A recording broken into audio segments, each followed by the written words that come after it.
what's up, everybody? Welcome to The Stack. I'm Alex. I'm Justin. I'm Pete. And this week, we have number one all over the place with 3 number one issues for you. Number one fever. Newsarama Sneak Reviews for you guys. Logan number one, Raven number one, and Cable number one. But before we get into anything, no, we're not going to talk about these comic books. No, these are just placeholders. They're just on There was display. apparently some sort of glow coming off of this. It was messing with the green screen, and you wouldn't get the awesome images behind this. By the way, Justin had curtain. Justin had a Godfather edition. That's why it looks like this. Oh, you definitely got it. All right, let's get right into the comic books, the Newsarama Sneak Reviews for you guys. Starting off with Logan number one by BKV. What do you guys think about this? BKV. Yay! Yeah, it's Burger King vegan. Yeah. Oh wow. Great sandwich. It's tasty. Great episode or great comic. What are we talking about? Great comic book. I love when Wolverine's in Japan. Yeah, definitely. And I mean, it's a touching story. It's you don't get to see a little bit of the love aspect of Wolverine. It's a really, really fun, really enjoyable, well done, classic sort of Wolverine story. Like you're saying, it's set in Japan. It's during World War II, so we've got a little bit of the Wolverine history. It's also a flashback, which I think is pretty much a staple of the good Wolverine story. Yeah. And it's also a very BKV story because there's a huge cliffhanger at the end, or at least a great setup. Yes, a really, really fun setup. You can definitely see where the story's going, but I think the whole issue was put together very, very well. Art's really well done. What I love about Brian K. Vaughan's limited series is It's so touching. It's such a touching It was. Logan story. It really, I don't think it really was. He's a prisoner of war, so I don't know what. I mean, that touches you in a weird way. I really have no idea what's going on right now. It's great when Brian K. Vaughan does a limited series because he really puts it in a world and says, here are the things you're going to deal with. Japan, World War II, soldier stuff. Bang. And then he plays them out, so you know what you're going to get. And then he meets the woman in white. Oh, so touching. I really don't know what kind you're on. Magical. Did you take some All right, ecstasy Logan before number this one is episode? great. Definitely pick it up. We recommend it. Moving on, Raven number one. What'd you guys think about this? Another limited series following one character. Yes, indeed. I like the art. I thought it was a really, really nice, very modern-looking book. I didn't like the art at all. I thought it was Really? kind of very distracting and kind of took me out of the story a little It's a bit. very manga-inspired, Yep. loose, kitty-looking thing, which I think works well for the status quo with Raven right now. I mean, she's stuck in a teen-girl body, even though she's much, much older than that. Right. I've been there.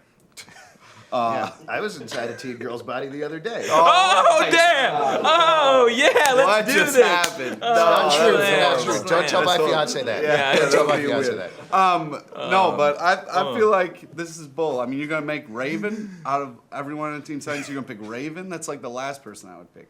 Well, yeah, Well, but I mean, you're different than most It's a people. Yeah. character created by Marv Wolfman, so he's continuing to follow our story, so I think it makes a lot of sense. Oh, when you put it like that, that makes more sense. Thank you. I do like what he's Beast Boy setting got up the here. I'm not shaft. going to spoil anything for you, but it definitely dives very deeply into DC continuity, gives you the background for the character.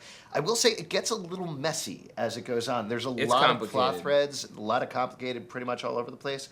But when it settles down and focuses on Raven, I like it a lot. And I like that they're using the DC continuity finally in a good way. Most Yeah. other these series are like, crisis, yeah, let's talk about it. And this is like, kind of measuredly says, well, here's what we're going to do. Yeah. And I like it. I'm going to pick up the next issue. Absolutely. I'm definitely not gonna.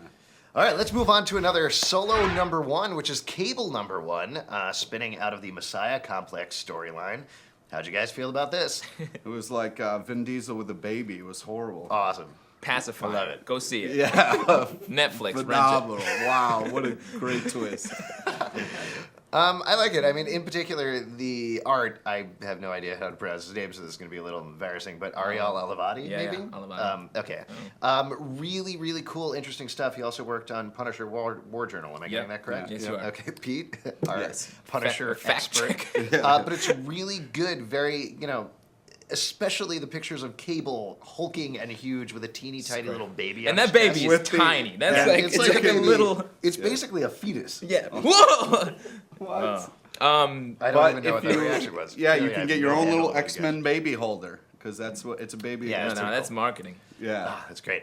The setup for the series, again, spinning out of the Messiah Complex storyline. Cable is somewhere and sometime traveling with the baby, trying to keep it safe. The end of it sets up his antagonist. I thought there was a really fun reveal there, which again I'm not going to ruin. But it was great. I saw it coming a mile away. It was ridiculous. That's not the reveal I'm talking about. You guys will see when you read the issue. But there's a fun little parallel thing with the way, let's say, Cable looks. Yeah. That's a good. That's a good tease. Yeah. What I think is funny is he's like, I got to keep this baby safe. Let me go to this post-apocalyptic future where this baby will be dodging bullets. I would go to the 1950s and go to like a sock op. Nothing bad ever happened there. Except for that under the sea dance. Oh, man. Back to the Future. I know what you're talking about. No, we got it. All right, Pete and I. We're gonna Oh my God! Oh God! Pete's starting to turn invisible. Don't you say that. So, We don't have the... All right, well, we'll that. tell you guys all about Back to the Future after the break. We'll also have a speed round and go into one of your viewer mail, so stay tuned. Stay tuned. Please stay tuned.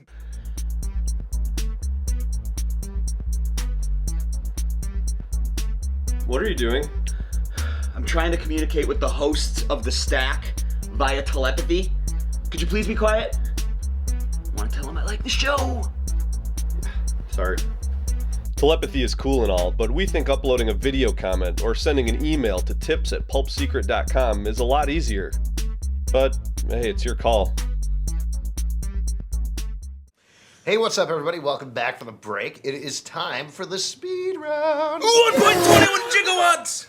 I thought you guys weren't doing the craziness anymore because now it's a race No, I car. know, but that's how It's many kinda like- gigawatts fuel that. Gigawatts? That lower third. That's what it takes to I think power. it's gigawatts. All right. First issue, we're going to talk about Gigawatt. Jack of Fables number 20. I've said it before, I've said it again. This issue, this series is so much fun. Every single issue. Really enjoyable, actually funny, great plots, full of imaginations. It's like what Fables Full of several used to be, just constantly creating new ideas and throwing them in there. RASL number 1. This is Jeff Smith's new series, the creator of Bone. It's cool. It's great to see him back working. It reminds me a lot of the Norwegian cartoonist Jason's work. Yeah. And that's good. I hope it continues on, moves forward. And the movie with Jumper with Hayden Christensen. Don't ever say that in front of me. I'm just saying. All-Star Batman and Robin, number 9. Hey, I thought it was a lot of fun, having, Batman paint a whole room yellow and then be like, come on, Green Lantern, bring it on. It's just Batman is way too creepy for me right now. Way too creepy. And then when he tries to be sincere and hug little fucking Robin, I'm too creeped out. I'm like, stop touching little boys. Pick it up. Great book. Dark Read by Pete crap. LePage. X-Men Legacy number 208. This was a big surprise for me. I wasn't expecting to like this issue, but Mike Carey has done an excellent job. Turns out John Romita Jr. is doing some of the art. And it pans out in a very interesting way. Also reads very much like a first issue. I definitely recommend picking it up. Crime Bible number 5. This has been a great series. Ends really well, and it ends on a huge cliffhanger. It's like a huge to be continued, yet there's I don't know where the story's gonna go. It's crazy. Yeah, I know. I flipped through several pages being like, wait, that's it? Yeah, I know. That's I it? couldn't believe it. But it's great. Like, if you're not reading this, get the trade or buy the whole series if you can. It's a fantastic series. Absolutely. All right, let's get to one of your viewer mail, or rather viewer posting. Jay Yo from the forum asks, so what is your most memorable, oh my God, moment? What, holy crap, they killed Cypher, why, Lord, why moment?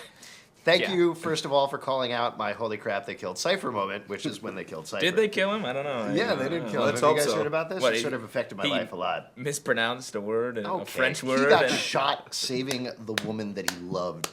Oh, why did she love him? Because he could speak German to it? There's a lot of people that are loved because they can speak German. Most Not German. Hey, this let's guy. move on.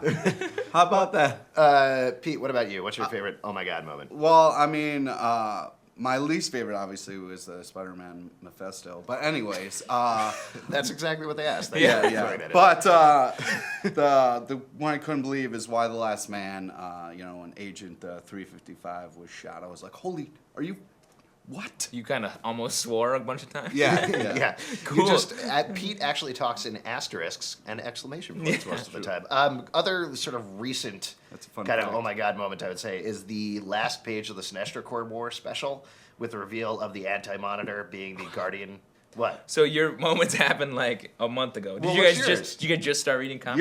Yeah. Just recently. Yeah, very recently. Yeah, Wow, for the that's- show. What's don't- your don't moment? tell me. What's your moment? Amazing Fantasy number 15, the end, when when you see that there's a Spider-Man. Wow. I picked it up. I was in a chocolate shop with my newsboy friends. A chocolate shop. And we you say? picked up, yeah. chocolate We were shop? mixing chocolate and milk and having quite a tasty day. And turns out this great new comic sequential art form was created, and it was Oh, fantastic. that's horrible. You were alive when Amazing Fantasy number 15 came out? I'm immortal. Fables wants to get out of here. I, So why don't you? I'm immortal. Let's. You guys write in. Let us know what your oh my god moments are. If you have another question that you want to ask, hey Scott, you want to do something? That's our producer Scott. He was I Scott, just so you guys know, often just Our very while own we're taping Scott. the show, either just zones out or he IMs during the show. That's pretty much it. That's how exciting talking about comic books is. Not true. True. If you have a question, call us at 888-841-7549 or write into tips@pulpsecret.com. You can upload your video responses on YouTube or comment right here below the video. Scott, we're going to end the show now, so see you next time. God, don't you cross the stack. HD this week. Oh, that's scary. Don't you that's, cross- That's why we're off the edge of the Hey, screen. by the way, Persepolis was robbed on the Oscars. Just want to bring that up. That was like 3 weeks ago. Don't you cross the stack. Don't you cross us. Man, you nailed that part of it. Yeah. This is a great ending. At the tone, leave a message. We'll get back to you. If I were in charge of DC, I would put Dan Slott and Steve McNiven on Superman. I really like what they did with Spider-Man during Brand New Day, and I think they could really make Superman fun again. You know, I think I'd really like to see Joss Whedon and Mark Bagley on Justice League. I think that would be really awesome. If I was in charge of DC, I would want to see Batman by Bendis and Alex Maleev. I think that'd be a pretty awesome crime story.